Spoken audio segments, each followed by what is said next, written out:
On dit classiquement c'est un coup de cœur, hein, quand on va dans un nouveau lieu, qu'on change d'habitation, voilà, il faut avoir le déclic, le coup de cœur. Un maître Vastou s'assoit à côté de moi, il me dit que lui il soigne les maisons. Et là, ça a été pour moi le déclic, une vraie révélation. J'ai perçu un avant et un après. C'était plus la même maison. Ça a fait tout de suite un déclic en fait en moi. Le Vastou est un peu connecté à l'astrologie. Son action principale est plutôt structurelle, c'est-à-dire que on va être dans les fondations de l'énergie et c'est quelque chose qui est indépendamment du temps. Et chaque maison, elle a sa personnalité. J'ai plus de 2500 expertises, je n'ai jamais vu une maison identique à une autre. Et on n'imagine pas à quel point en fait nous sommes reliés énergétiquement à l'habitat et à quel point il nous influence.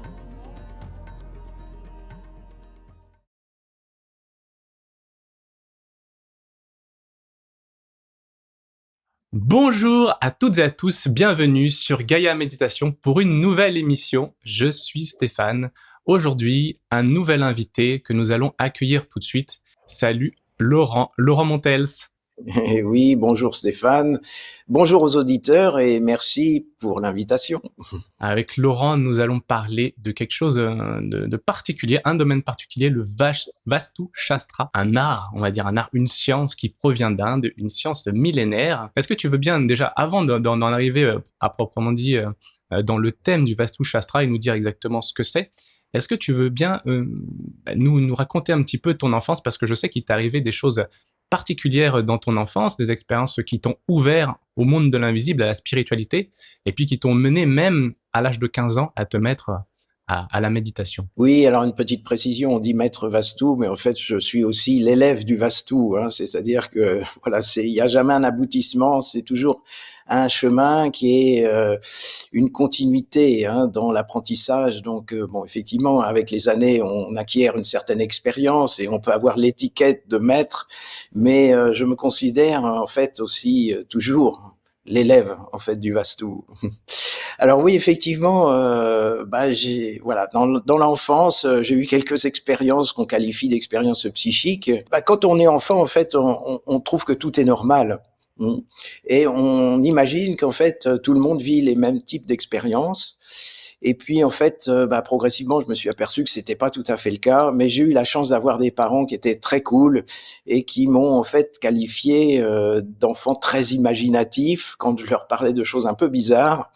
Ce qui fait qu'en fait, ils m'ont quand même fichu la paix et c'était très bien comme ça. Mais j'ai vite appris à être un peu discret par rapport à ce genre d'expérience et puis en fait, à l'âge de 14 ans, j'ai découvert dans la bibliothèque d'une amie en fait des livres sur la tradition tibétaine, enfin différents livres qui traitaient de domaines un peu ésotériques ou méditatifs.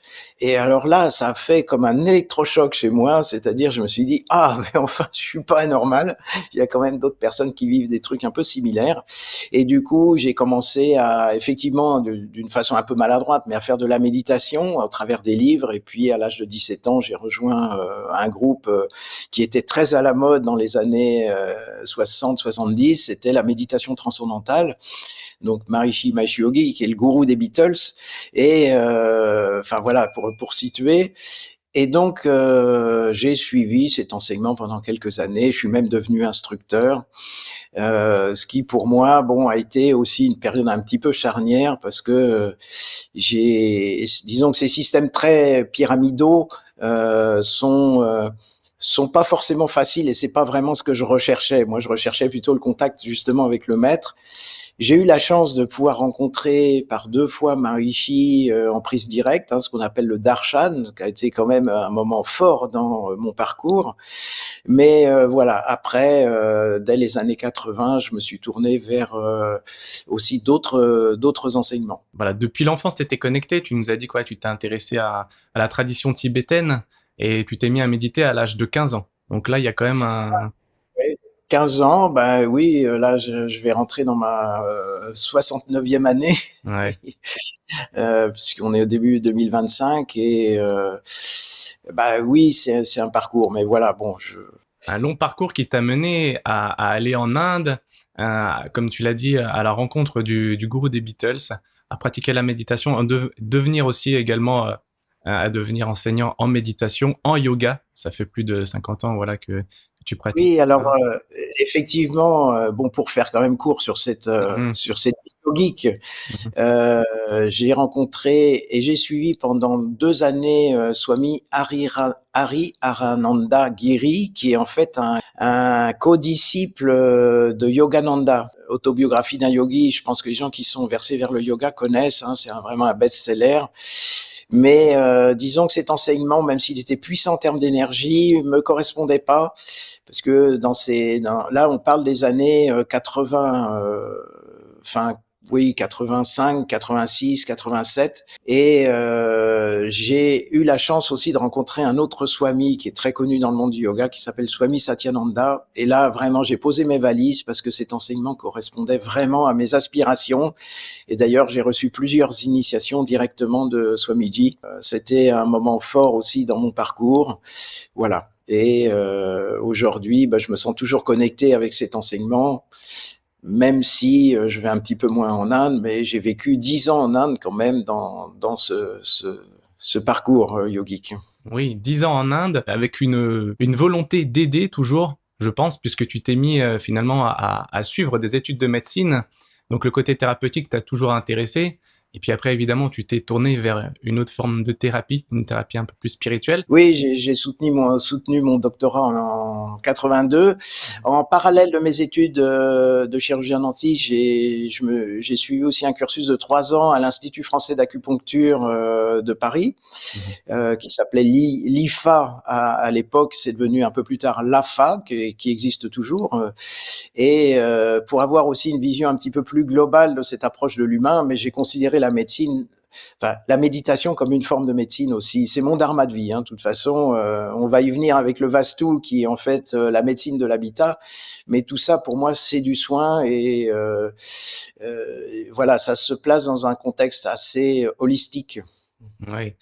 Alors des allers-retours hein, entre Paris et l'Inde, plus de 10 ans en Inde, tu as même reçu un titre en 1984. Le titre, voilà, tu t'appelles, on t'a donné ce titre, hein, c'est un maître qui t'a donné ce titre, Swami Swami, Gayatri, je te laisse le dire. Swami Satyananda lui-même, qui, Mhm. dans une initiation personnelle, m'a effectivement donné le titre de Swami Gyan Mitrananda, ce qui veut dire Sarasvati, c'est la lignée des Sarasvati, donc c'est l'ami de la connaissance, la traduction. Mais bon, j'aime bien la plaisanterie que faisait souvent Swamiji aussi en disant oh, je vous donne le diplôme, mais il reste les études à faire. Voilà, ça permet de redescendre un petit peu dans l'ego. Et ce Mhm. qui, mais voilà, mais en fait, cette initiation, elle correspond à, je dirais, un engagement de cœur dans cette recherche intérieure. Mhm. Un engagement de cœur, une recherche intérieure, voilà, depuis tout petit, qui t'a mené au Vastu Shastra. Est-ce que tu veux bien nous raconter cette rencontre avec, en 1996, cette rencontre particulière, finalement, qui t'a ouvert au Vastu Shastra? Alors oui, et là, j'aime à dire qu'en fait, c'est le Vastou qui est venu me chercher parce que à l'époque, en 96, je dirais que même Feng Shui, on connaissait pas en Occident, ça commençait tout juste aux États-Unis. Et en fait, en été 96, je pars un mois à l'ashram de mon maître, Swami Satyananda, dans le nord de l'Inde. Et comme c'était la période estivale, je me dis, bon, je vais prendre 15 jours supplémentaires pour visiter un petit peu le sud de l'Inde. Et là, je me laisse totalement porter, c'est-à-dire qu'il y a tout un concours de circonstances, mais alors vraiment, c'est très curieux la vie. Hein. Bon, on va dire hasard, mais il faut évidemment mettre des guillemets. Mais c'est comme un jeu de billard à 3 bandes, hein. C'est-à-dire que la vie te dit d'aller là, et tu as juste la responsabilité de dire oui ou non.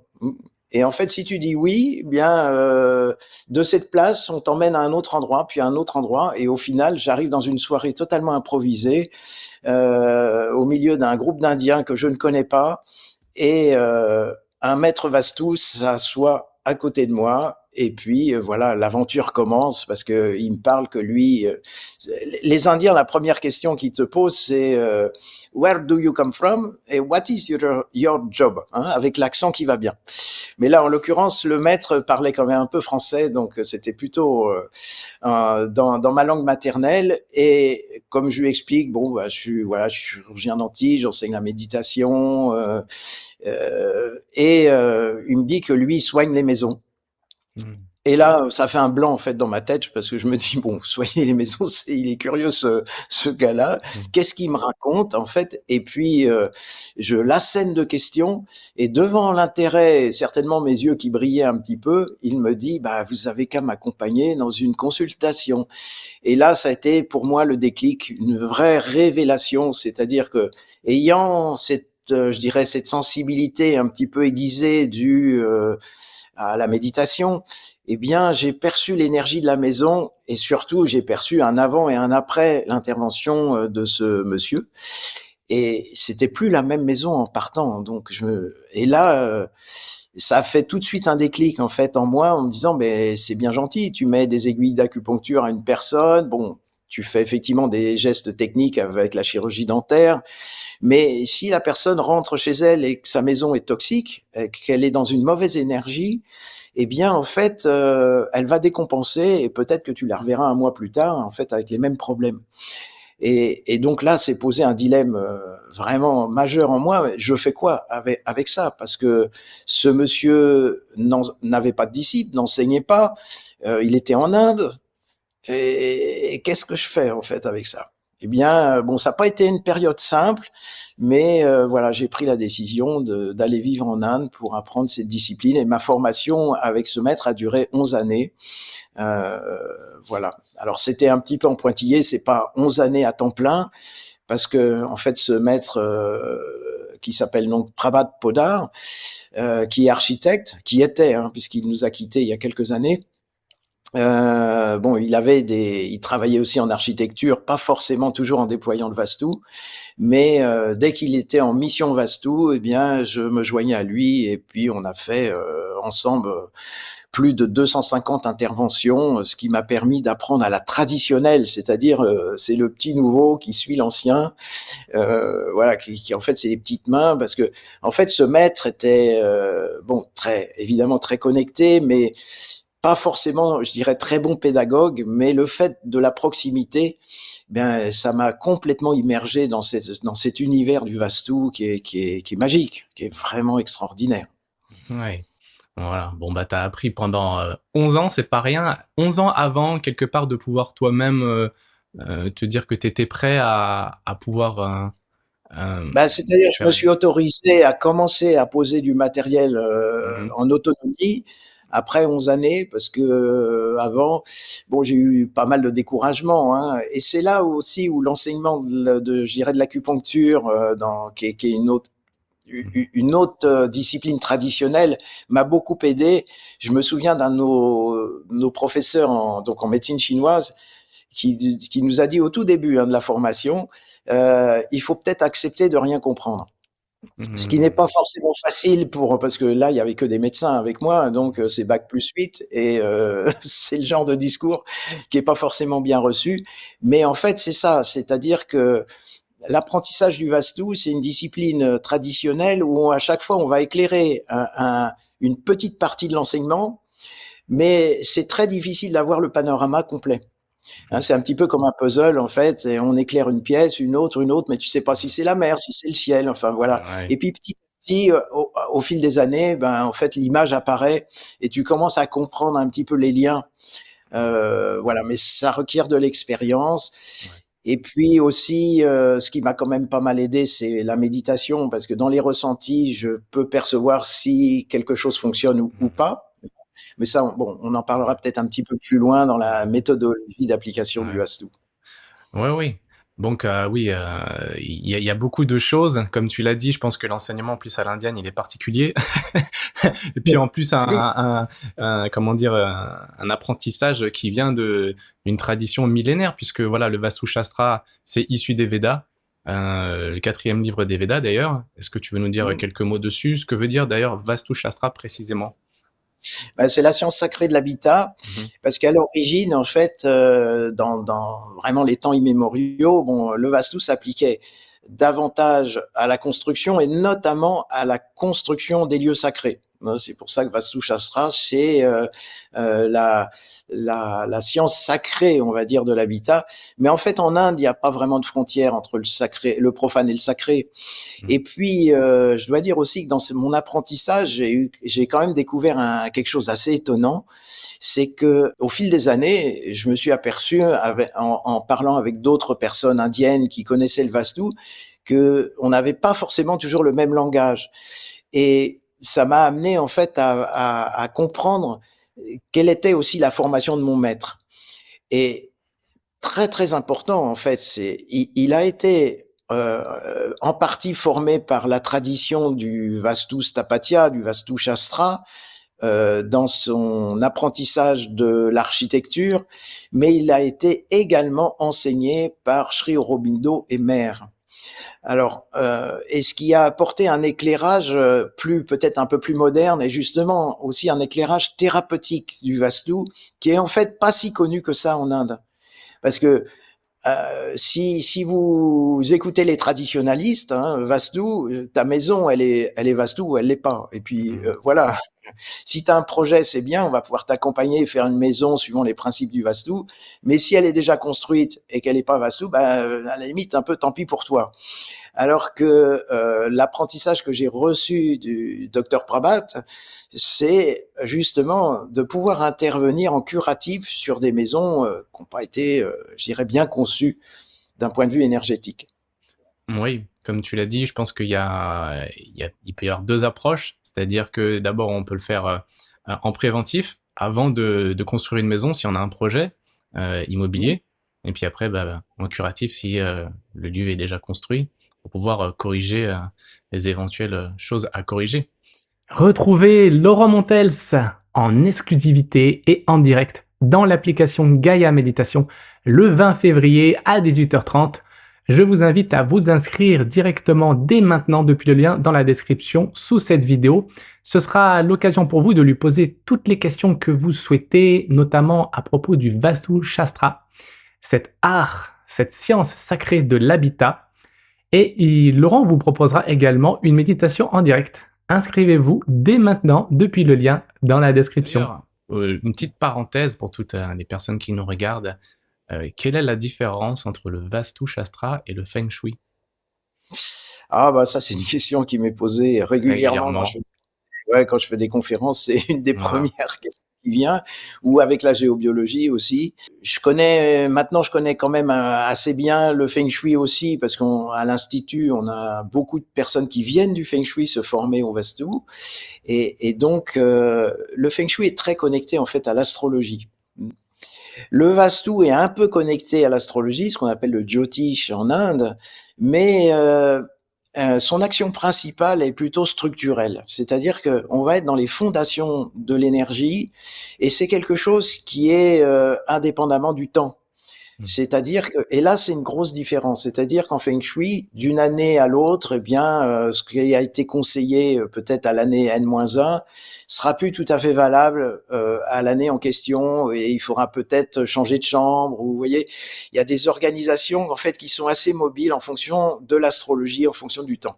Au niveau du Vastu, une fois qu'on est intervenu, je veux dire, c'est calé. Et c'est vraiment intéressant parce que justement, il y a une pérennité de l'action dans le temps. Bon, pour faire simple, hein. Oui. D'ailleurs, donc le Feng Shui, en fait, il est postérieur au Vastu. Oui, alors on dit souvent que le Vastu, c'est l'ancêtre du Feng Shui. Alors, c'est pas tout à fait juste parce qu'il y avait déjà une tradition dans le Tao, hein, une tradition taoïste millénaire. Mais quand les courants bouddhistes ont quitté l'Inde pour aller vers la Chine, eh bien, ils ont apporté en fait une partie du Vastu, notamment justement une partie qui est plutôt liée à l'astrologie, au Jyotish. Et ça s'est intégré en fait dans la tradition taoïste liée à l'habitat, et c'est effectivement devenu le Feng Shui.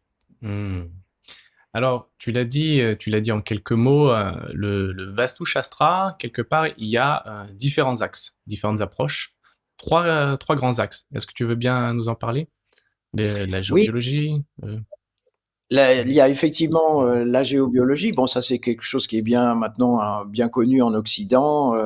On, on a constaté que dans le sous-sol, eh bien, il se passe des choses. Il y a des champs magnétiques, électromagnétiques. Il peut y avoir des veines d'eau courantes. Et les anciens, hein, d'ailleurs, connaissent. Hein, il y a toujours un sourcier dans une campagne qui est capable, avec sa baguette, de détecter de l'eau. Donc, en fait, la géobiologie, elle vient de là. Hein. Et il peut y avoir effectivement des nœuds pathogènes. Alors, on cite classiquement le réseau Hartmann, réseau Curie, mais ces réseaux, ils existaient bien avant Monsieur Hartmann. Hein, et effectivement, on retrouve cette notion dans le Vastu. Et chose très très intéressante, c'est qu'en fait, il tenait compte de ces réseaux au niveau des constructions. Et on peut s'apercevoir quand on étudie les temples qui sont mais Vastu à 100%, hein, les temples traditionnels en Inde. Donc ça, c'est la partie de la géobiologie, et on a des outils vraiment très performants aussi pour dénouer, je dirais, tous les nœuds pathogènes qu'on peut avoir en géobiologie. Bon, peut-être on parlera de l'aspect thérapeutique un petit peu plus tard. Donc ça, c'est un aspect. La géobiologie, ça représente à peu près 20% d'une mission Vastu. Je dirais le domaine qui peut représenter peut-être à peu près 50% de l'intervention, ça va être ce qu'on appelle le structurel, c'est-à-dire comment l'habitat a été conçu dans sa structure, dans ses proportions, dans son orientation, où la maison a été implantée sur son terrain, quelle est la forme du terrain. Il y a une vingtaine de critères majeurs qui vont influencer l'énergie du lieu. Donc ça, c'est ce qu'on appelle le structurel. Hein. Donc premier, géobiologie, deuxième, structurel. Troisième partie, c'est la mémoire des lieux. C'est-à-dire que nous, en tant qu'êtres humains, on influence aussi les lieux. Et si on fait de la méditation, on va apporter des vibrations hautes, des bonnes vibrations dans le lieu qui peuvent se ressentir. Hein, c'est un lieu où on va se sentir apaisé. Mais il peut y avoir aussi des lieux, je dirais, très pollués, parce qu'il s'est passé des drames, des violences, enfin bon, toutes sortes, je dirais, de problématiques liées à la psychologie humaine qui vont venir s'imprégner et on va dire laisser un passif psychologique à l'habitat. Hein, ça m'est arrivé plusieurs fois dans des consultations. J'arrive tout guilleret, je suis en forme, enfin voilà, ça va, j'ai le sourire. Je rentre dans le lieu, et tout d'un coup, je sens comme une chape en fait arriver de tristesse, par exemple. Bon, je sais que c'est pas moi, mais comme j'ai ouvert tous mes capteurs, eh bien, je peux me mettre et ressentir en fait quel est le message délivré, le message majeur délivré par le lieu. Et parfois, c'est dans le domaine psychologique, même avant d'être dans le domaine structurel. Et on peut avoir des appréhensions, sentir peut-être une petite peur ou être, enfin voilà, c'est très très étonnant cette mémoire des lieux. Oui. Et D'ailleurs, il y a aussi certains connaissent Emoto, les travails sur la mémoire de l'eau. Hein, ça fait un petit peu référence à cette mémoire de la matière oui. par rapport aux expériences extérieures. Une énergie acquise face à une énergie intrinsèque dans le structurel. D'ailleurs, est-ce qu'on peut dire que une maison de Dieu, ou le lieu, notre lieu de vie, c'est une extension de nous-mêmes? Ah bah complètement, parce qu'on choisit pas son lieu par hasard. Hein. On dit classiquement, c'est un coup de cœur. Hein, quand on va dans un nouveau lieu, qu'on change d'habitation, voilà, il faut avoir le déclic, le coup de cœur. Parfois, on coche tous les critères, je dirais objectifs, c'est-à-dire bon, c'est pas trop loin de son lieu de travail, l'école pour les enfants est aussi à proximité. Enfin voilà, c'est dans notre budget. Vous voyez, on coche toutes les cases, et pourtant, quand on arrive dans le lieu, on dit ah ben c'est pas ça. Il y a pas le déclic, il y a pas ce coup de cœur. Et au contraire, parfois, on a un lieu qui va présenter peut-être certaines qui rentrent pas dans toutes les cases, mais on dit c'est là que je veux être. Eh bien, c'est un petit peu comme les rencontres de personnes. Hein. La personne, notre conjointe, c'est pas la personne la meilleure au monde, hein, mais c'est celle qui nous convient. Bien, l'habitat, c'est pareil. Il va y avoir une symbiose qui va se faire, et des fois, c'est même l'habitat presque qui nous choisit. Hein. C'est très, très étonnant, ça. Oui, je pense que dans tous les cas, dans notre expérience de vie, évidemment, on rencontre jamais personne par hasard, et les lieux nous appellent peut-être pour une raison qui nous échappe. Peut-être ça peut même être lié à une vie antérieure. Est-ce que d'ailleurs tu as un exemple peut-être lié à ça? Oui, oui. En fait, l'habitat va appuyer sur notre monde psychique pour mettre en exergue ce qui est important de mettre à jour. Que ça soit dans cette vie-là, ou même dans des traces plus lointaines comme dans une vie antérieure. Et donc l'habitat va appuyer comme un gamin. Hein. Et un gamin, des fois, il est totalement spontané, mais il sait appuyer sur le bouton rouge pour Mmh. Mmh. pour créer en fait une réaction. Eh bien, l'habitat, c'est un petit peu la même chose parce que c'est son chez soi. Mmh. Hein. On dit je rentre chez moi. Je Mmh. rentre dans mon moi. L'habitat, c'est le moi, c'est un reflet du moi, en fait, mais du moi profond. Et donc, dans cette recherche de connexion profonde au soi, et pour se connaître, eh bien, il faut aussi actualiser, je dirais, les dossiers sensibles. Hein, c'est pas Mmh. juste faire à la lumière. Hein. Pour vous qui faites de la Mmh. méditation aussi, vous Mmh. savez bien que pour aller dans la lumière, il faut aussi être capable d'aller un peu dans l'obscurité. Mmh. Eh bien, la maison va en fait avoir ses points forts qui peuvent nous porter vers la lumière, mais aussi certains points que je dirais pas négatifs, parce que c'est pas négatif en soi d'explorer sa zone d'ombre, puisque Mmh. justement c'est pour mieux se connaître. Eh bien, la vita va effectivement à ce rôle aussi. Oui, il va nous permettre, d'aller à la rencontre, de nous-mêmes. D'ailleurs, on dit que dans le Vastu, on dit que la maison, c'est notre troisième peau. C'est bien ça? Ouais? Oui, exactement. On a l'épiderme, après on a le Ouais, vêtement, ouais. et puis après, bah, bien sûr, parce que c'est l'endroit on va se ressourcer quand on rentre Mmh. bah, chez soi. C'est pour se poser, se reposer, cocooner, Mmh. voilà, se recentrer aussi.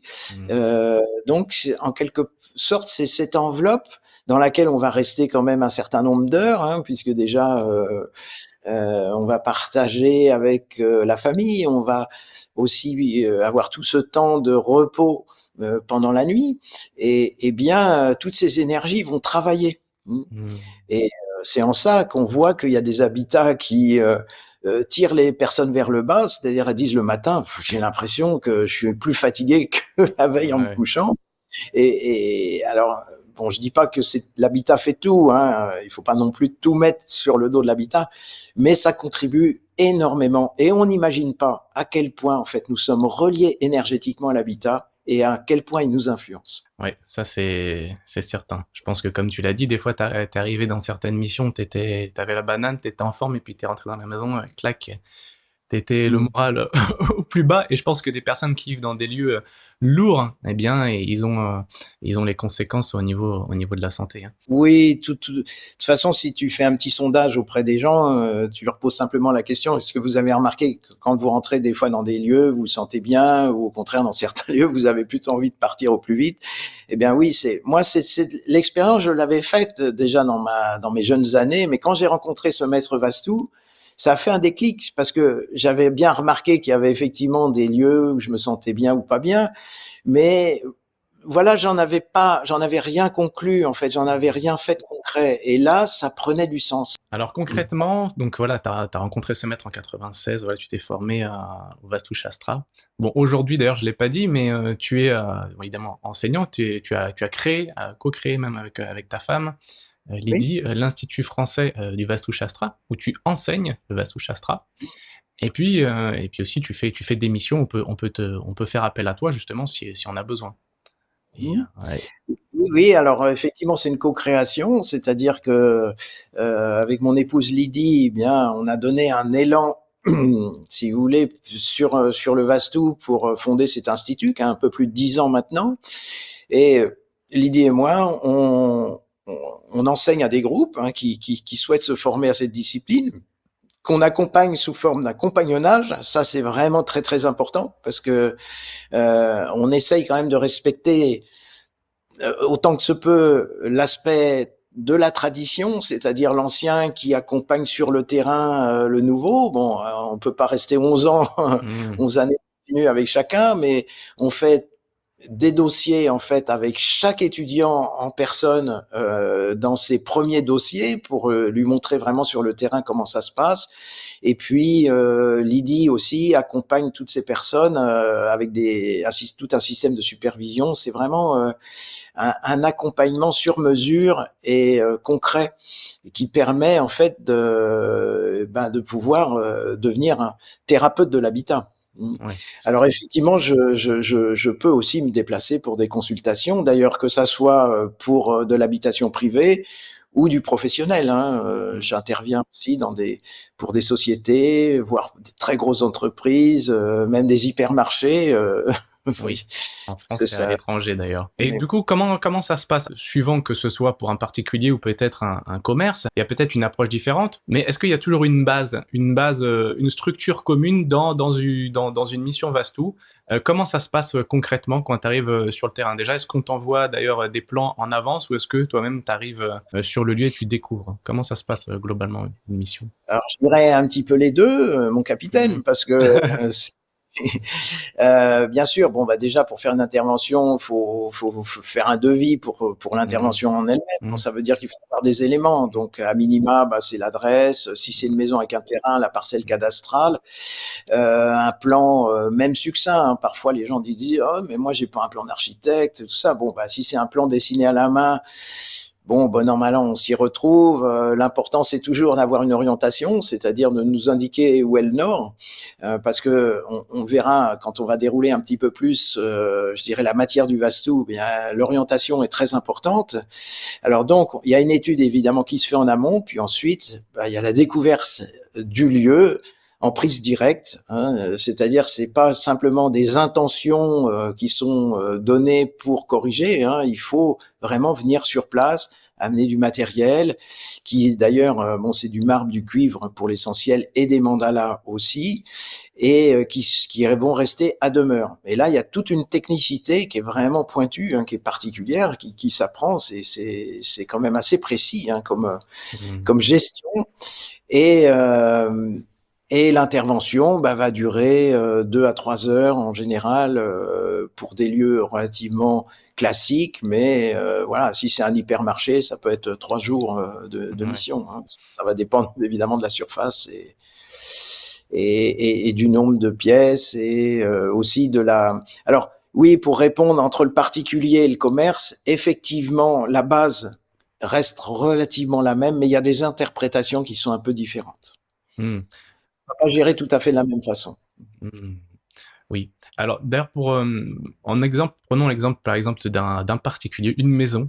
Quand tu arrives, à quoi tu vas faire attention en premier? Bon voilà, tu m'as dit que voilà, en premier tu as quand même les plans, tu fais une étude avant de venir sur les lieux, mais quand tu arrives, à quoi tu fais attention en premier? Ah ben disons que la première des choses, c'est la prise de contact, c'est-à-dire Mhm. ça se passe souvent devant un petit café ou un jus de fruits avec les gens qui Mhm. t'accueillent, et on va se poser un petit quart d'heure, et ce qui permet déjà d'avoir, je dirais, un contact avec l'habitant, parce que il va donner des informations qui sont importantes. C'est comment il vit dans son habitat, qu'est-ce qu'il perçoit. S'il fait appel à toi, hein, on appelle rarement le médecin quand Mhm. tout va bien. Mhm.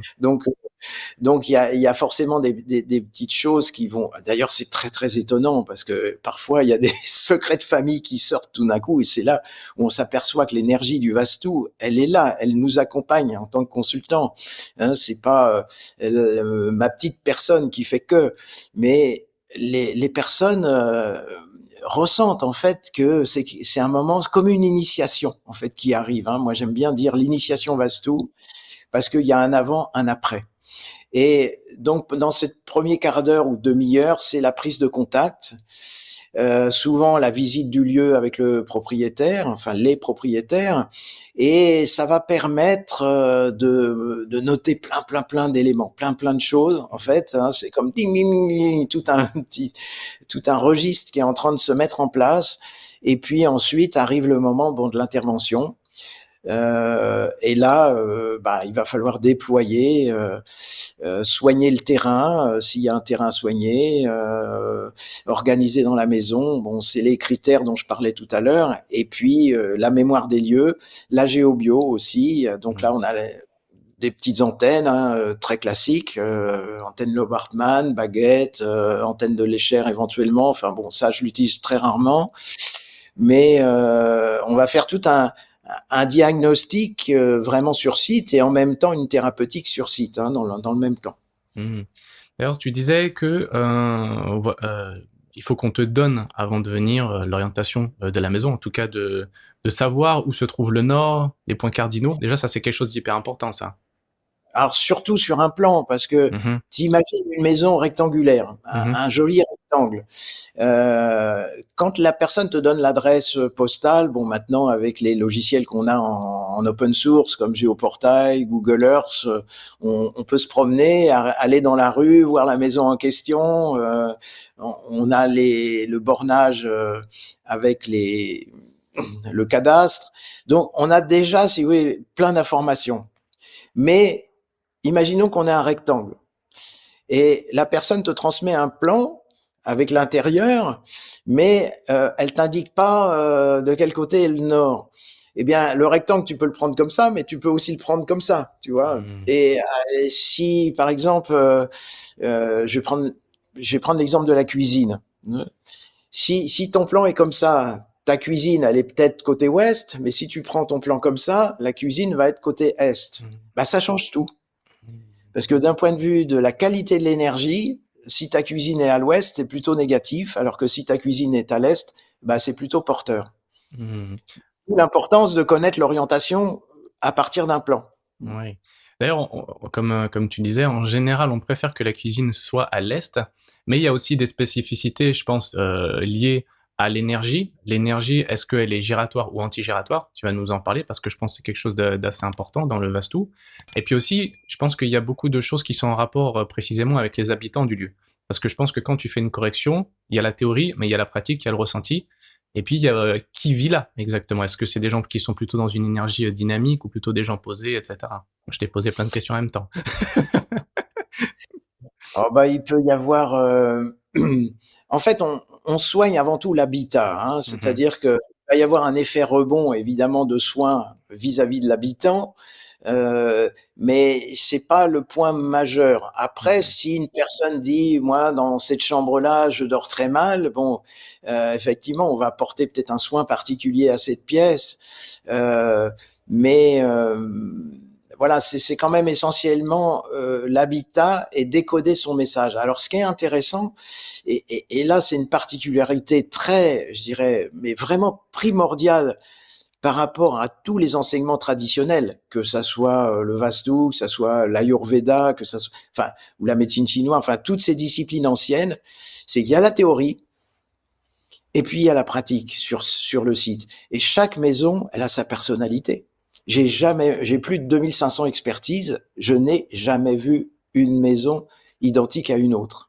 Hein, même si je suis dans un lotissement où apparemment elles sont toutes pareilles, eh bien elles sont pas tout à fait aménagées pareilles. Les personnes qui vivent dedans n'ont pas la même psychologie, peuvent avoir laissé des empreintes, peut-être pas elles, mais les anciens propriétaires. La géobiologie est pas forcément la même si si on est 10 mètres plus loin que, vous voyez. Donc il y a cette spécificité qu'il faut décoder. Et quand on applique le Vastu, il y a évidemment les connaissances théoriques, c'est-à-dire, je dirais, l'approche technique, mais il y a l'approche sensible. Et parfois, ta tête te dit, tiens, il faudrait poser tel matériel à tel endroit parce que c'est tellement logique dans, je dirais, la panoplie thérapeutique Vastu. Et en fait, une fois qu'on a posé le matériel, eh bien, l'appartement ou la maison te dit, moi, j'en mhm, veux pas de ton. Et tout d'un coup, qu'est-ce qui se passe? En fait, tu sens que ça resserre. Tu te sens pas bien tout d'un coup. Tu te dis, c'est bizarre quand même. Alors, tu retires le matériel. Ah, c'est mieux. Bon, ben, ça veut dire que la maison, elle en veut pas de ton truc. Enfin, de mhm, ce truc-là, du moins. mhm, Et c'est ça qui est vraiment intéressant. C'est pour ça qu'il y a un apprentissage de la méditation pour les gens qui viennent se former ici. C'est qu'en fait, il faut un petit peu, je dirais, bah, voilà, travailler sur ces canaux intérieurs pour avoir davantage de sensibilité, de connexion. mhm. Là, en l'occurrence, avec l'habitat. D'ailleurs, tu disais la maison, elle peut te dire non. Est-ce qu'on peut dire que la maison a une forme d'esprit? Ah ben il y a l'esprit du Vastu, de ce qu'on appelle le Vastu Purusha.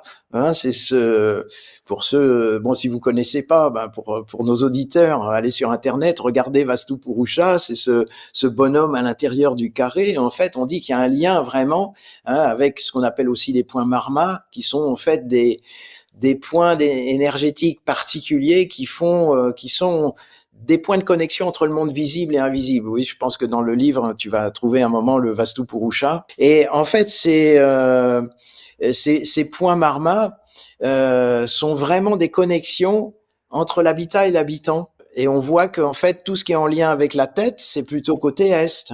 Ce qui est en lien avec les pieds, bah, c'est plutôt côté ouest, la stabilité, hein, l'assise, l'ancrage. Hein, d'ailleurs, on parle d'angle-mètre, d'angle d'ancrage vers l'ouest. Et c'est un peu la projection de l'humain à l'intérieur de la maison, mais ça a une réalité. C'est pas juste un concept. Oui. D'ailleurs, merci Laurent pour toutes ces précisions. D'ailleurs, j'en profite pour montrer voilà, le livre Vastu Shastra. D'ailleurs, il y a une version un peu plus récente. Hein. Laurent Montels, si soigner Oui, votre ça, maison était la solution. Et d'ailleurs, voilà, le personnage dont tu parlais, le voici. super. Voilà. Voilà. Donc, vous voyez bien la tête au nord-est et les pieds vers le sud-ouest. Hein. Donc là, c'est le Vastu Purusha dans l'énergie giratoire. Hein. On parlera effectivement de cet aspect de l'énergie qui est en mouvement plutôt horaire ou anti-horaire. Alors donc ça c'est un livre que vous pouvez, si certains le souhaitent, commander à l'institut. Hein. Il n'est pas en vente extérieure sur le site Institut français de Vastu. Et il y a effectivement cet ouvrage aussi, donc qui est paru aux éditions d'Hervy. Donc celui-là, bah, vous pouvez le trouver, on va dire, dans toutes les bonnes librairies et les sites en ligne. Voilà. Et donc ça, c'est un livre qui est coécrit avec Lydie, mon épouse, hein, sur lequel nous avons travaillé ensemble en collaboration sur ce livre. D'ailleurs, à l'intérieur, il y a quelques illustrations de mandalas. Ouais, donc tous les mandalas sont des créations de Lydie, mon épouse, et on utilise ces mandalas, on utilise ces différents mandalas, notamment pour soigner la mémoire des lieux. Et ils ont tous été construits sur les principes de la géométrie sacrée, parce qu'un mandala, pour qu'il développe sa vibration, il faut qu'il soit construit d'une certaine façon. Hein, on n'est pas simplement, je dirais, dans le coloriage enfantin où on met des couleurs sur des pétales. C'est vraiment très important au niveau des proportions, de la couleur et de l'égrégore qui est au centre. Là, en l'occurrence, celui que je montrais, il est lié à l'arnica. Et ça, par exemple, du coup, ça sert en particulier, est-ce que ça sert à quelque chose en particulier, ce mandala d'Arnica, dans l'habitat? Ah l'arnica, c'est pour soigner toutes les talures, tous les coups qu'on prend. Alors pas simplement les coups physiques, bien sûr. Donc là, on peut mettre la pommade, mais il y a aussi des coups psychologiques, des talures de l'âme. Et l'arnica est très très bien pour soigner. Ça peut être très bien d'en avoir un, par exemple, d'une certaine taille dans une salle de soins pour un thérapeute, par exemple. Hein, moi, dans mon cabinet dentaire, j'avais des tas de mandalas un petit peu partout, hein, dans ma salle d'attente, dans ma salle de soins, derrière ma secrétaire à l'entrée. Enfin voilà, donc le Vastu était très, très présent et c'était très porteur en termes d'énergie. D'ailleurs, j'en profite pour montrer à l'écran donc l'oracle des mandalas sacrés, donc de Lydie, donc ta femme. Oui. Voilà. Donc elle vient de sortir cet oracle. Donc je peux montrer Oui, aussi d'ailleurs. c'est aux éditions d'Hervy, c'est Oui, sorti juste avant Noël, hein, donc c'est vraiment tout récent. voilà, vous retrouvez certains mandalas pour ceux que ça Mm. intéresse. Voilà. Oui, et il y a un livret aussi qui est vraiment superbe, qui délivre un message. Alors il y a un message un petit peu synthétique au départ, et puis ensuite un message un petit peu plus détaillé qui est vraiment très intéressant. On a aussi au sein de l'institut, voilà, un autre petit oracle qui, alors là, c'est sous forme de carte. Hein, il y en a 72 à l'intérieur avec un petit message sur la carte.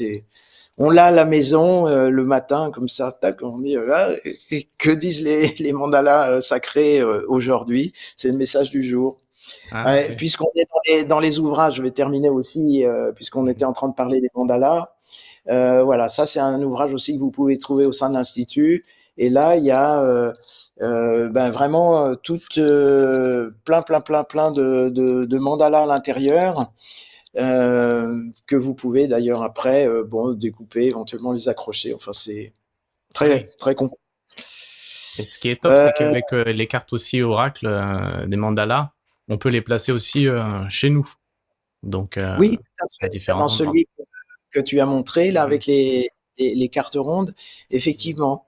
Par exemple, on peut Euh, placer. on peut voilà les placer à un endroit avec vous mettez un petit voilà Mhm. je sais pas un petit truc pour coller au mur mais et le laisser quelque temps Mhm. pour avoir une action thérapeutique. Ce pour terminer avec le côté boutique un petit peu Oui, oui. euh, cet ouvrage sur la méditation. Eh Voilà. oui, bien Hein, entendu. Maître, ça c'est voilà, maître yogi, hein, comme je disais tout à l'heure, Laurent, il est, on va dire, expert, maître en Vastu, hein, et en même temps apprenti, comme il disait, mais il est aussi maître yogi, et voilà, dans la méditation aussi, et aussi apprenti, puisque on reste apprenti toute notre vie, je pense. Mais voilà. exactement. Donc, Les termes sont très importants, c'est ce qu'on vit en fait, qui l'est. Quoi. d'ailleurs, on peut retrouver tout ça sur ton site web, donc l'Institut français de Vastu.com. Vous aurez les liens qui s'affichent, et puis dans la description sous la vidéo, et laurentmontels.com. Oui, ça c'est un site qui est dédié vraiment à la méditation pour ceux qui seraient attirés par ce que je propose. Il y a d'ailleurs pas mal de méditations qui sont en open source hein, aussi, si les gens veulent voir un petit peu qu'est-ce que je propose. Et puis s'ils veulent approfondir, ben, qu'ils me contactent. Et puis Hmm. ce sera avec plaisir. Hein. Alors, j'ai encore quand même quelques questions. Alors, pour revenir précisément à ce dont on parlait tout à l'heure, l'énergie du lieu. Voilà, c'est important de savoir l'énergie, est-ce qu'elle est giratoire ou anti-giratoire. Est-ce que tu voudrais nous dire un petit peu, nous dire quelques mots dessus? Ça, c'est un concept qui a vraiment été développé par justement Sri Aurobindo et Mère, hein, Mhm. donc qui sont des grandes figures spirituelles de l'Inde. Euh, et donc, mon maître a vécu à l'ashram de Pondichéry auprès de Mère dans ses jeunes années. Euh, euh, et cette notion, elle n'est pas forcément très développée dans la littérature vastu traditionnelle. Et pourtant, on s'aperçoit par expérience, hein, quand on utilise du matériel giratoire ou du matériel antigiratoire, on n'a pas les mêmes réponses suivant justement qu'on est en adéquation avec le lieu. Et donc, l'énergie, elle est vibratoire. Et tout ce qui vibre n'est pas linéaire. Tout ce qui vibre est en rotation. Hein, qu'on prenne l'atome ou qu'on prenne les galaxies, le système solaire, on voit bien qu'en fait, tout fonctionne dans le mouvement et dans la rondeur.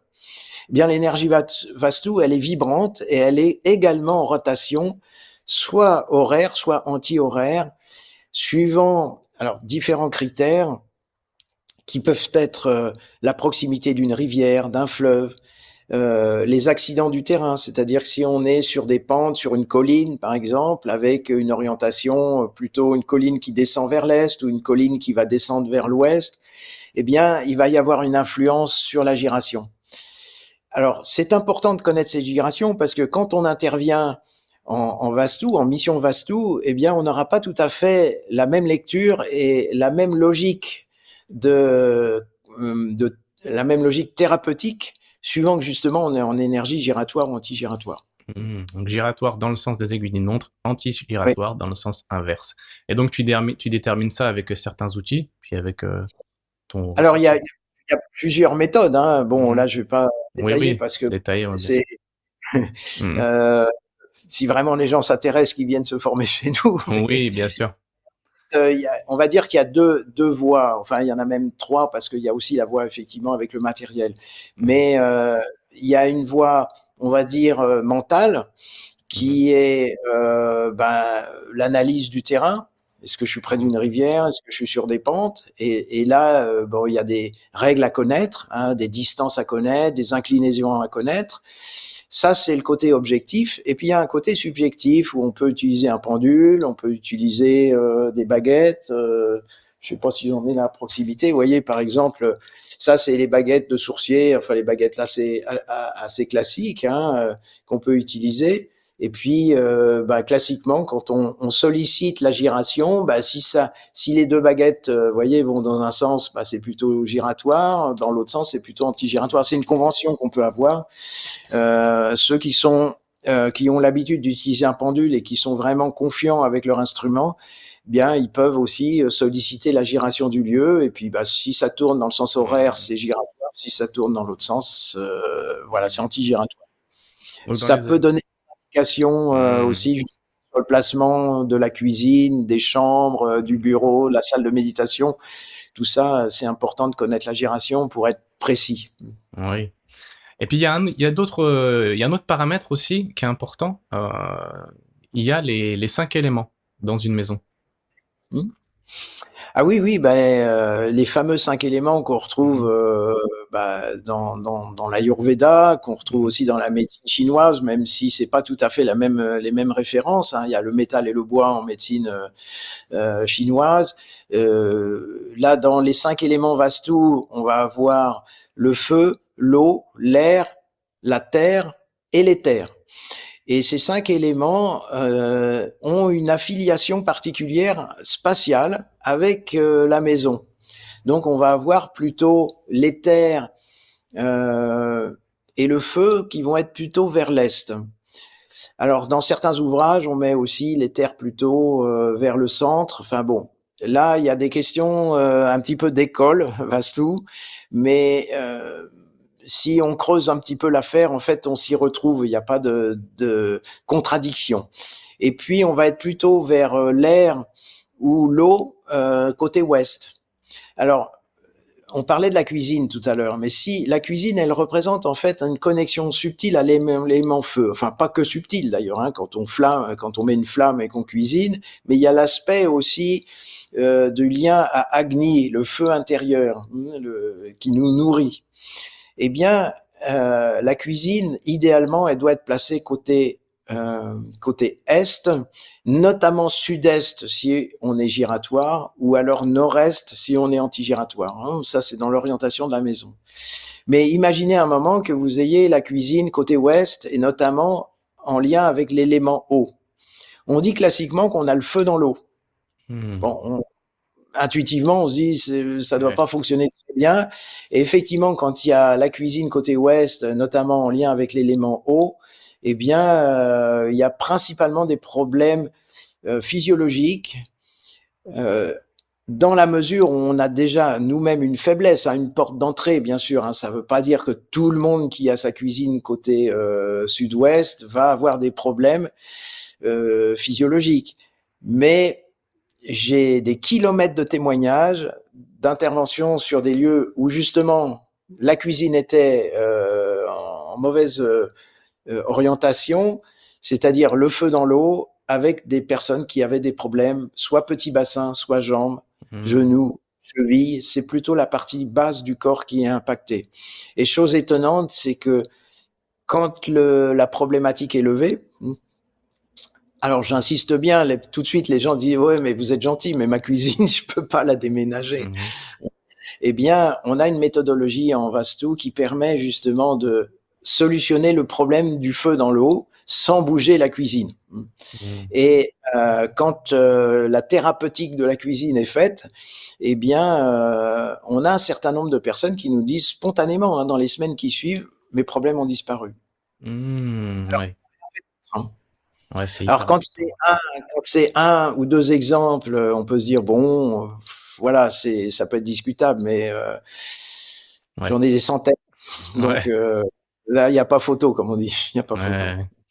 Alors donc, pour corriger, on va dire, des problèmes énergétiques, tu vas principalement, tu disais, utiliser le cuivre, le marbre et puis les Le mandalas. les mandalas. Mhm, Après, il peut y avoir aussi des corrections avec les miroirs. mhm, Bon, là, on rejoint un petit peu plus, on est un peu plus mhm, près du feng shui qui utilise aussi ces méthodes de correction pour bon, certaines problématiques. Le marbre a un effet assez extraordinaire de résonance en fait avec le champ magnétique terrestre. Un petit peu à l'image du cristal. Vous savez, quand vous avez un cristal, quand la lumière arrive sur le cristal, tout d'un coup apparaissent des lumières, enfin des couleurs, je veux dire. Pourtant, au départ, on les voit pas les couleurs. Le cristal actualise en fait ce phénomène de diffractation et on peut effectivement voir des couleurs apparaître. Eh bien, le marbre, suivant comment on l'utilise, alors là, bon, je vais pas rentrer dans le détail parce que c'est vraiment des éléments qu'on développe dans la formation, mais en l'utilisant d'une certaine manière, on peut avoir cet effet par rapport au champ magnétique. Et du coup, quand on les met en association les uns avec les autres, des pièces de marbre, les unes avec les autres, on obtient des trucs assez incroyables. On peut agrandir une maison, on peut créer des vortex, on peut neutraliser une piscine, enfin, on peut faire plein de choses. On peut séparer un terrain en deux portions énergétiques. mhm. Enfin, là, on peut déployer un certain nombre de choses. C'est très technique, mais les effets sont extraordinaires et ressentis tout de suite. Et quand je dis ressenti, c'est pas forcément l'étudiant qui est venu se former chez nous. J'ai plein d'exemples où justement on sépare un terrain en deux pour des raisons, pour différentes raisons, des raisons de proportion, des raisons d'orientation, enfin ou de forme du terrain. Bon.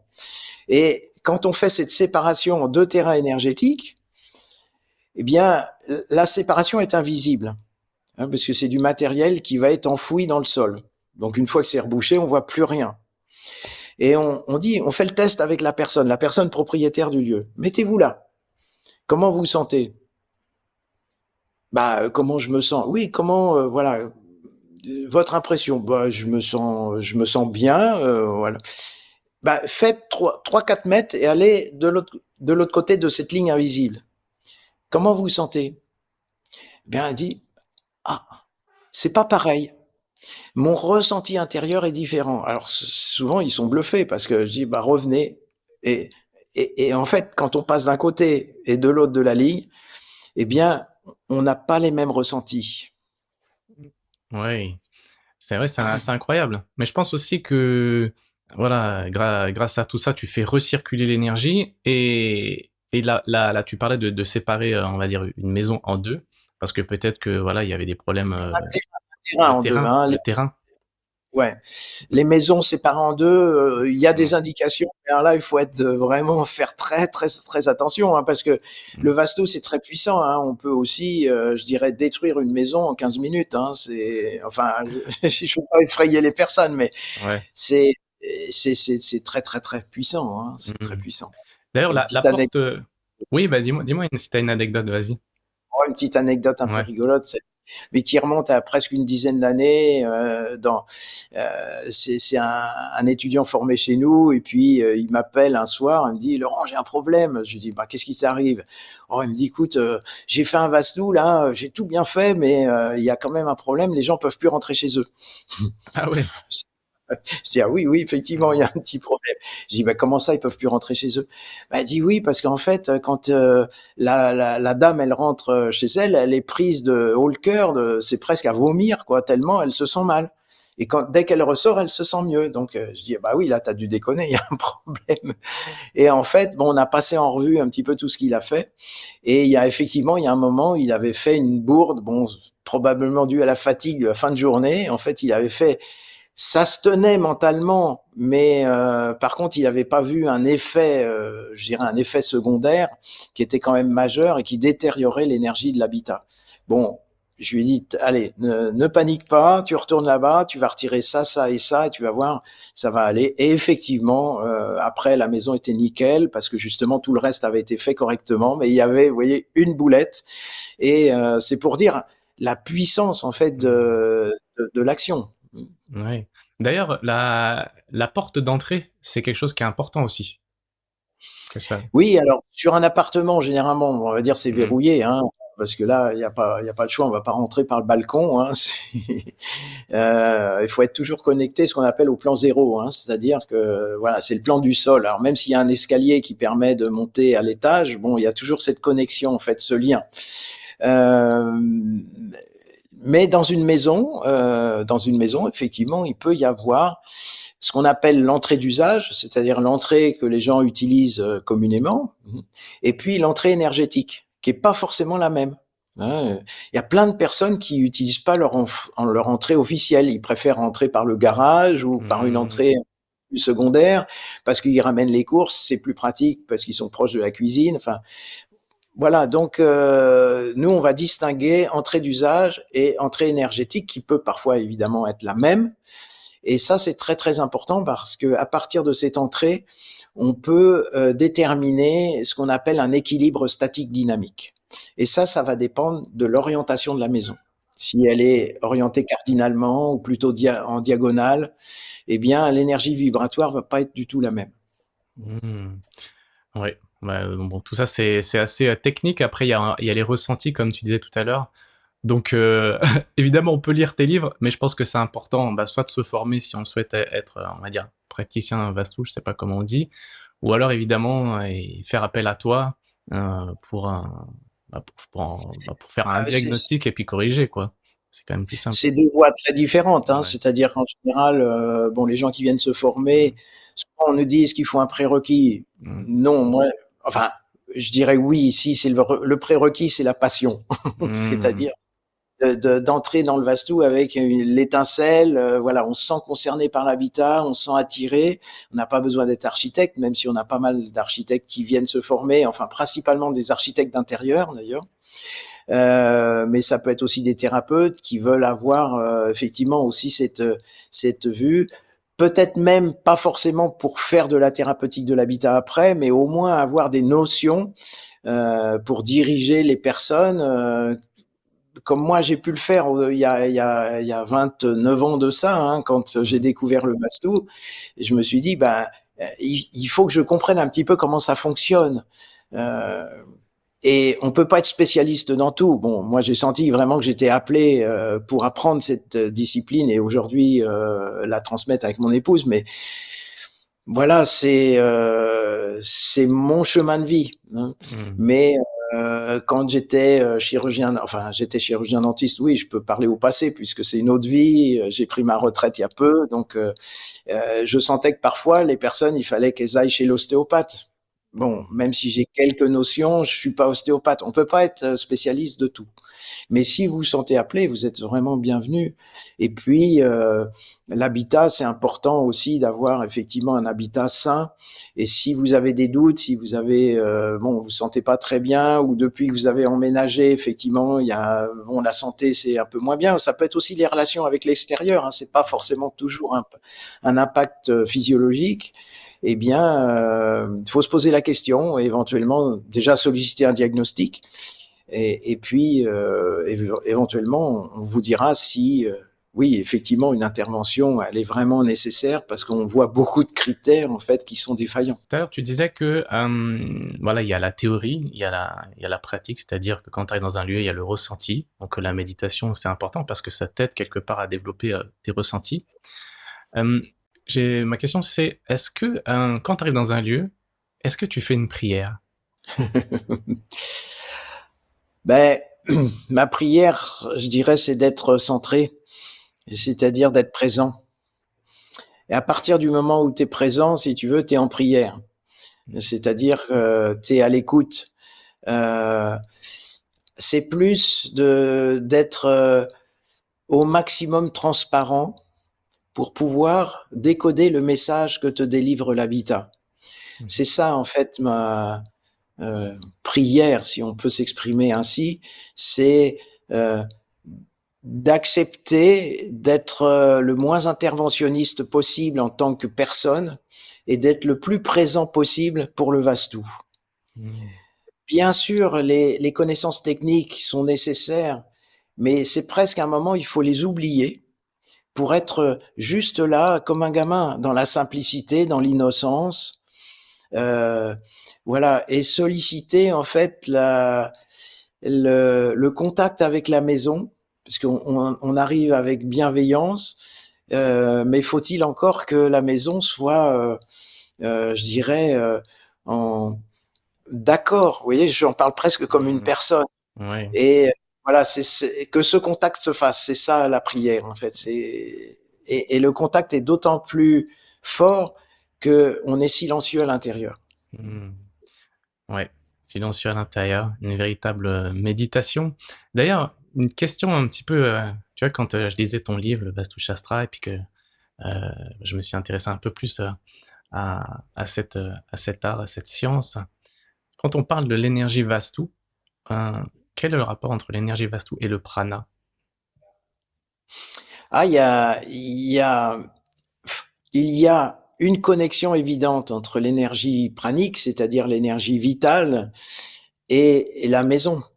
On le voit d'ailleurs quand euh, moi j'aime bien comparer en fait la maison avec tous ces petits ces critères hein, de proportion, d'orientation, d'organisation, comme en fait un orchestre. Tout doit jouer juste. Et il suffit qu'il y ait quelques instruments qui jouent faux, qui soient pas accordés, pour qu'en face ça fasse la cacophonie. Et dans la mission Vastu, ça va être ça, en fait, ça va être de ramener, de s'accorder à la note juste pour tel critère, puis tel autre. Et puis à un moment, ben en fait, c'est la joie qui arrive. Et ça, c'est ce qui m'a presque le plus surpris dans ma première, dans le premier Vastu que j'ai fait avec mon maître en Inde, à Pondichéry. C'est-à-dire qu'on est arrivé, c'est ça qui m'a transporté aussi, c'est on est arrivé dans une maison qui était un peu tristounette, où les gens étaient un peu, voilà, ils étaient un peu éteints. Et en fait, 2 heures après, ben, c'était plus la même maison, mais je voyais la lumière dans les yeux de ses habitants. Ils avaient la banane. Enfin voilà, c'était la joie était entrée dans ce lieu. Mmh.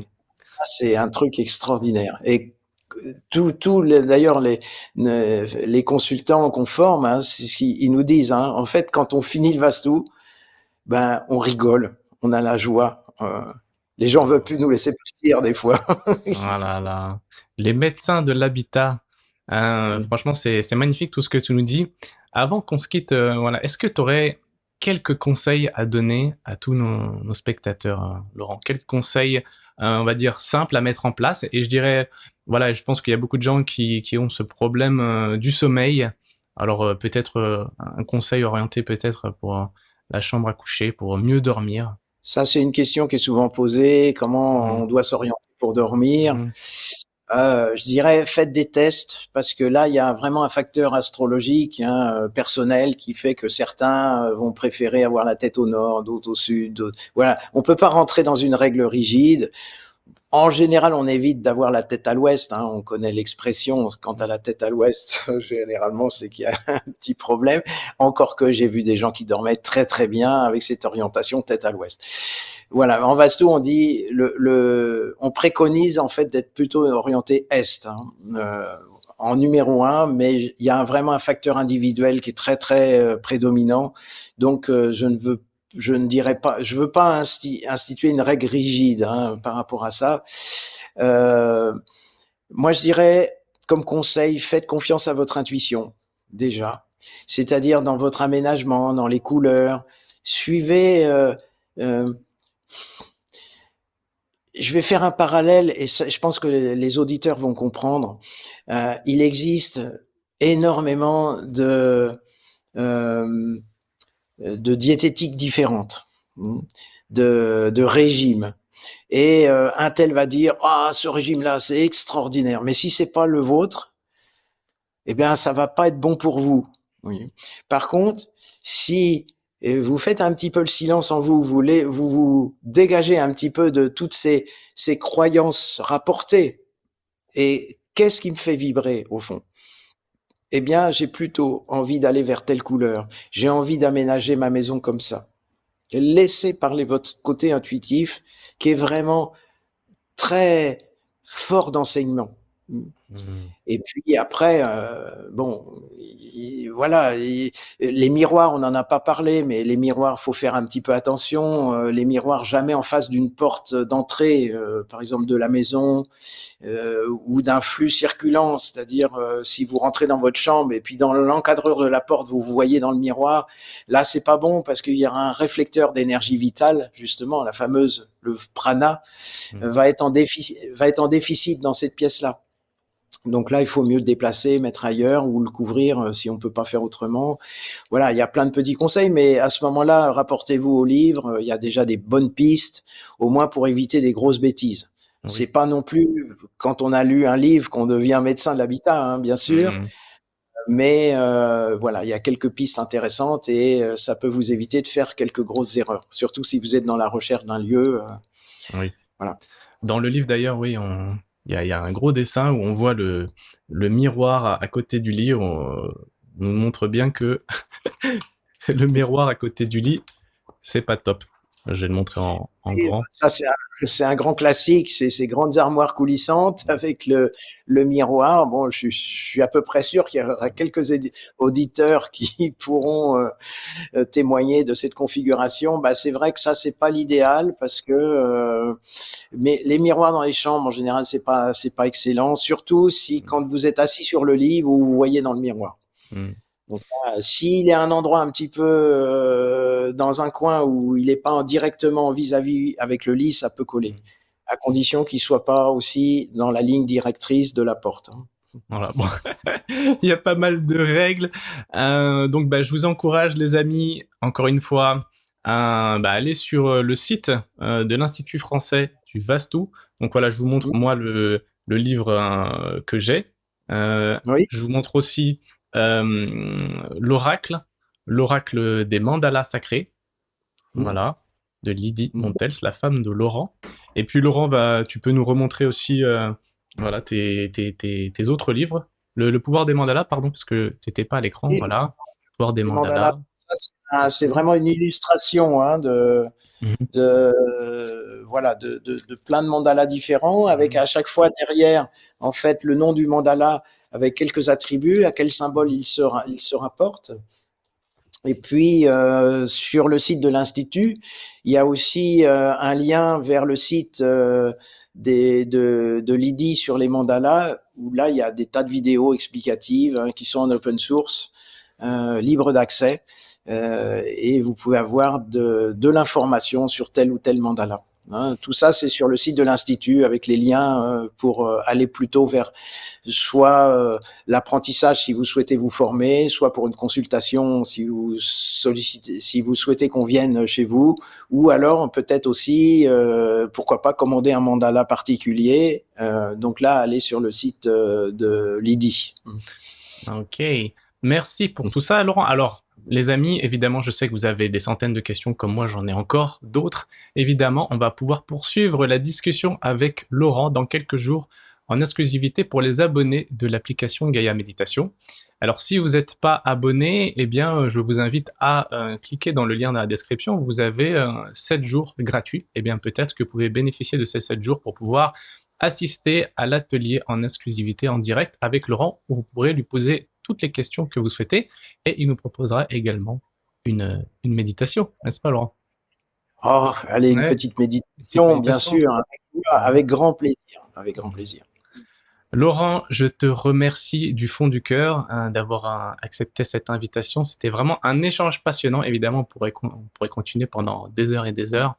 Voilà, puisque je pense que tu es on pourrait dire un puits de savoir. D'ailleurs, le titre qui t'a été donné, l'ami de la connaissance, eh bien, je pense que il t'illustre bien. Je pense qu'on pourrait s'asseoir au coin du feu avec toi et puis en apprendre beaucoup, beaucoup plus, hein, puisque évidemment, tu es aussi l'héritier de toute cette sagesse ancestrale, puisque je pense qu'en France et en Europe même, le Vastou, c'était pas vraiment très connu avant que toi, tu le répandes, on va dire quand même. Alors il y a, oui, en fait, Mm. on est vraiment très très peu. Mm. Il y en a quelques-uns qui font un petit peu de Vassou. La plupart du temps, d'ailleurs, ils sont passés chez nous, Mm. auprès de l'Institut. Oui, oui, non, c'est vrai qu'on est bon leader. J'aime pas trop ce terme. leader, mais en fait, bon, l'institut, c'est vraiment, on va dire le fer de lance du Vastu ici en Europe, et on se déplace d'ailleurs, pas qu'en France, pour certains projets, des projets d'accompagnement pour de la construction aussi. Là, en ce moment j'ai plusieurs dossiers, j'en ai notamment un très très intéressant là dans le sud-ouest où ça va être un petit centre bouddhiste qui est en train de se monter, et donc il y a une intervention que j'ai démarrée déjà pour réorganiser le terrain, et puis un accompagnement sur les plans, sur le concept qui est en train de se développer. C'est passionnant. Merci à toutes et à tous d'avoir regardé cette émission en compagnie de Laurent Montels, alias Swami Ganya Mitrananda Saraswati, l'ami de la connaissance. Merci du fond du cœur, Laurent. Je te laisse le mot de la fin. Peut-être que tu auras envie de transmettre un message à toutes les personnes qui nous regardent. Ça peut être lié au Vastu ou à la méditation ou à l'humanité en général. Je te laisse le mot de la fin. Merci beaucoup. Déjà, un grand merci d'avoir partagé ce moment.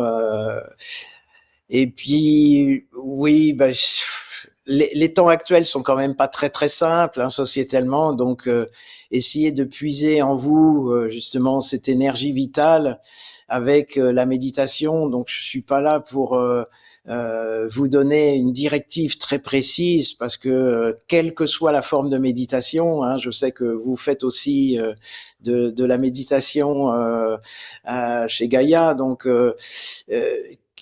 allez vers la forme qui vous intéresse, mais faites quelque chose. Ne restez pas simplement dans l'expectative, soyez actifs dans votre processus de connaissance intérieure. La méditation n'est pas une finalité, mais c'est un moyen aussi de vous retrouver, d'avoir plus d'énergie, plus d'ancrage, et de permettre ainsi de vivre de façon plus épanouie.